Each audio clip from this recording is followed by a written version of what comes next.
Okay guys, it's me, Robert Studios. I'm just going to start this video, no intro, no nothing, no fancy endings, fancy starts, just purely what I think. Sorry if there's any background noise. I made a video yesterday, if you did not know, about the UCS Star Destroyer, and I was like, oh my gosh, it's the greatest set ever, oh my gosh, we're getting another Millennium Falcon size set, and I've been watching all these videos that are like, oh my goodness, I'm so excited that we're getting another UCS size set like that, and it's gonna be $700, and I've decided I have a problem with it. So there's been a lot of M&R made a video, and so did actually, you know what, I'm gonna talk about BrickWiz. BrickWiz made a video a while ago. I don't know what it was titled. It was before this thing was leaked, and it was about how everyone's so upset about it being overpriced. Now, in his video, he did say that it's not good that they're gonna make two sets this price, and I have to start to agree with him now, because I was actually thinking about who UCS is made for. And I mean, as much as UCS is directed towards adults, it's also directed towards teens. And a teenager with $700 or $700 US, not to mention, we need to talk about Canadian prices too, because I'm a little bit worried about the regular size UCS stuff too, because that's gone up in value. I mean, we have to talk about that later, but it's very, very much, I'm very worried about it, because okay, so before I get off course, basically here's what's happening. In Canada, I'm talking strictly about Canada right now. If you're in another country, I'm sure it's super expensive, and I'm sure it's a problem. But I know in the U.S., it's expensive, but it's not that expensive. So, and I know it's the same dollar system, blah blah blah blah blah blah. But I'm talking strictly about Canada here, and then I'll talk a little bit more about U.S. and other countries. Okay, so let's just start off with Canada here. So I'm gonna go on Lego.com right now, but as I remember, it is $300, or it's $270 to get the Tantive 4 right now. Now I'm gonna compare that set to something like and I believe that's the same price for the UCS Y-Wing, and I'm gonna compare that to like the Snowspeeder and the UCS Slave 1, because that those sets are kind of in the same vein, and that set has gone up by $40, and I know that might not sound like a lot. You might be like, oh, whatever, that's not that much money, but $40, like that set, it's reaching the point where it's almost $300. Okay, now let's just think about this for a second. Once you reach $300, you're talking $200 to get to the price of the old UCS. Or like even $100 more would get you the old UCS Star Destroyer. Okay, so the UCS Star Destroyer costs $850. Okay, so this is where I'm going to start. Okay, there is a lot of problems with this set. Let's just start off with the fact that it's $850 and has no interior details, a trash Tantive 4, a nice looking Star Destroyer, but that's the only good part. There's no interior. You get two minifigures that are completely undesirable to me. Two Imperial officers. They're probably going to go for maybe $30 on eBay.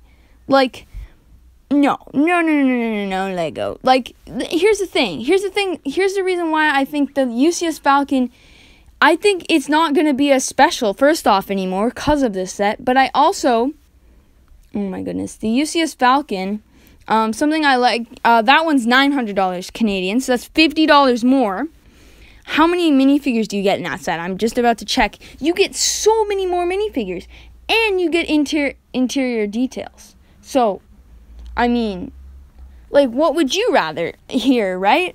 And the other thing is, too, is if this set were $600, like Canadian, or maybe even $600 American, and if this was like under $700, maybe $699 Canadian, I wouldn't be thinking too hard about it.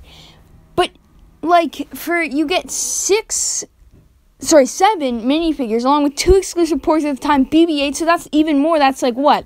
That's 5 right there. 4, 5 if you include the Mylock thingy. That's 10 minifigures compared to 2 for $50 more. Plus interior details, and the Millennium Falcon, to be completely honest, is a more iconic Star Wars ship.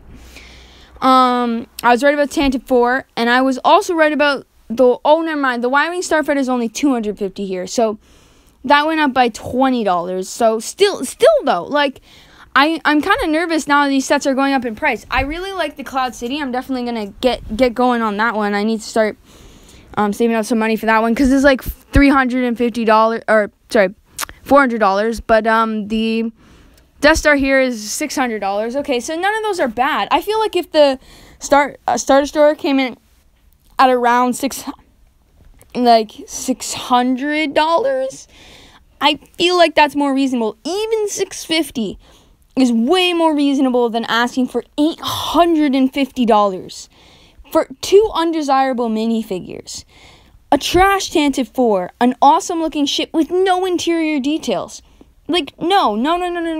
And then don't raise the price on these UCS sets, because I want to say that all the UCS sets, other than the Falcon, and I guess this now, should be under $600 or $700 Canadian and across the world, so that people can actually afford them. Like, okay, the Millennium Falcon, yes, it was like flying off shelves, and obviously everyone loves it, but like, I don't think if you release one of these every year, Lego, you're actually gonna get a lot of, like, I don't know. I feel like this could have been a scaled down, more detailed ship with some interior details, some good figures. The Tantive 4 is not bad by any means, but it's not great either. Like, they could have done a better Tantive 4 job, and I feel like that would have been worth $600. This isn't worth $700, let alone $650 Canadian. I don't know how you're gonna spend $800 or sorry, what is it? $700 US on this set. That's crazy. Yeah, no, I cannot believe that. That is just, it's insane to me. Like, oh man, this is a crazy rant that's just going on forever. But basically what I'm saying is, geez, Lego, can we stop raising the prices on these sets? And the reason why I was like, oh my gosh, it's the best set yesterday, was because I came home and I was like, oh my goodness, a new set was revealed. And when that happens, I'm always like, I'm always like freaking out. I'm like, okay, you know what, whatever. I'm ready to make a video. It looks like a super awesome set. Everyone's hyping it up, so I'm hyped about it. But then I realized that I'm actually never going to be able to afford this set until like 10 years down the line from this, and this set will probably be retired by that time and be worth double its value, okay? So I don't know, if Lego wants to release this for the first 2 years at this price and then drop it again, that's fine, because then at least you're getting out to some people. But if people are gonna pay if the adults are gonna pay $900 for a set, and don't get me wrong, for a Lego set, that's crazy, and they're going to keep spending it, and obviously, I guess the only people who are going to buy this are true Star Wars fans and Lego collectors. And don't get me wrong, lots of people are going to buy this set, but I kind of hope it tanks, and I'm not going to lie, because I want Lego to see that they're not getting 100% of their market out of this, and I know they're not. They know they're not. They're building hype up for these sets, so maybe they'll sell out in the first year of having this set. But I kind of want to know about the Falcon too. Like, does it still sell well? Like better than, like, I don't know. Like, does it, like, obviously it's not going to sell as many units as like another UCS set, but like, let's compare it to something in the past. Has it sold more units than a Death Star? Like, just some compare. Okay, guys, I guess that's enough ranting for today. I was just excited to maybe see a bigger UCS set guided towards people who are in a little bit of a lower budget than $1,000 or under $1,000. But, yeah. Anyways, guys, if you enjoyed this video, like, subscribe, and that's it.